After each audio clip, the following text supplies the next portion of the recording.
Saudi আরবে সবচেয়ে ভালো আপনার ব্রয়লার মুরগিটা চলে। সৌদিরা এটা বেশি খায়। এটা আপনার সকালবেলা নাস্তার জন্য সেন্টুইচ, বিকালবেলা ব্রুস্টেড, রাত্রে ওরা ব্রুস্টেড খায়। সব থেকে বেশি চলে তার মধ্যে ক্যাপসা, ফাহাম, এইগুলা সব থেকে বেশি চলে।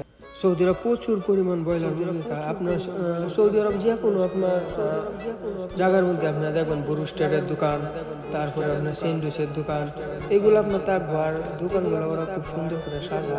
দেখেন এই দোকানটা আসলে কি সুন্দর করে সাজাইছে।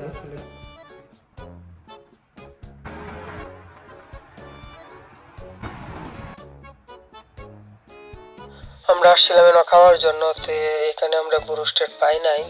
ব্রুস্টেড শেষ হয়ে গেছে। আমরা রাতের 2টার দিকে আসছিলাম, তার জন্য ব্রুস্টেড পাই নাই। তা আর একটা দোকানে যাই, পাশের দোকানে ব্রুস্টেড পাই। সাথে দোকানটা, তবে এটা একটু ভালো ভিআইপি মানের, এখানে সবাই খাইতে আসে। পাশের দোকান থেকে আমরা অর্ডার করে খাই, ওটাও ভালোই লাগলো।